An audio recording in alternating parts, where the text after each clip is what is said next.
Yo, what's up mga kaibigan? Nali na tayo magkwentuhan. Ngayong nakabalik na si LeBron James sa lineup ng Los Angeles Lakers, isang katanungan na patuloy na hinahanap ni Coach JJ Redick ang sagot ay kung mananatili ba si Rui Hachimura sa starting 5 o papalitan na siya ni Marcus Smart. Dahil offensively, walang duda ay mas malaki nga ang tulong ni Hachimura sa starting 5. May average siya ngayong season na 16 points per game on 59% shooting sa field and 52% shooting sa 3-point line. Napaka-efficient nga niyan mga kaibigan.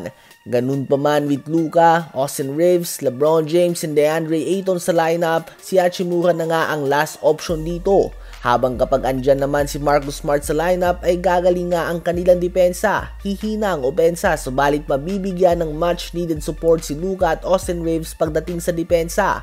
Dahil sa starting lineup ni Luka, Reeves, LeBron, Hachimura at Ayton, ang 41-year-old LeBron James na nga ang best defender mo dito. Kung makakamatchup nila ang OKC, Minnesota Timberwolves, Detroit Pistons o kung ano pa man na team, si LeBron na nga ang best defensive option mo kay SGA, Edwards at Cade Cunningham, which is not ideal para sa isang 41-year-old player.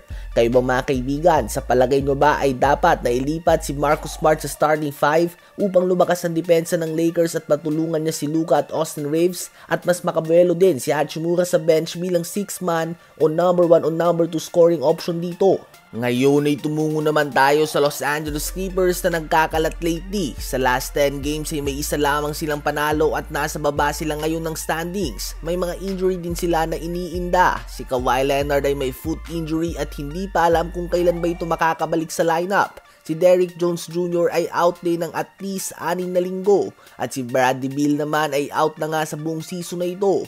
Ganun pa man, despite the injuries ay may enough talent pa rin nga sila sa lineup at hindi sila dapat nagkakaroon ng 1 win and 9 losses na record sa last 10 games. Kaya naman hindi nga kailangan gumawa ng Clippers ng complete rebuild. Konting adjustment lamang, posibleng isang trade, pagpalit ng star player, pagpalit ng coach o kung ano pa man. Dahil useless nga mag-rebuild dahil mapupunta lang naman sa OKC ang kanilang first round draft pick next season. Tinutulungan lang nga nila nito ang OKC na bumuo ng dynasty. Kailangan lang nga nila gumawa ng pagbabago. Nakita natin noon ng Lakers nang i-trade si Russell Westbrook para kay D'Lo ay umabot pa nga sila sa playoffs. Nang i-trade din nga ng Cavs sila Derrick Rose at Dwayne Wade para kay Jordan Clarkson, Rodney Hood at iba pa ay umabot pa nga sila sa finals. At last season lamang ang Warriors nga ay nagkakalat na, subalit ang makuha nila si Jimmy Butler ay nakaabot pa sila sa second round. Sa ngayon nga useless ang rebuild dahil mapupunta lang naman sa OKC ang kanilang top pick kung sakali. Ano ba sa palagay nyo ang dapat na gawin ng Clippers upang mabaliktad pa ang season na ito?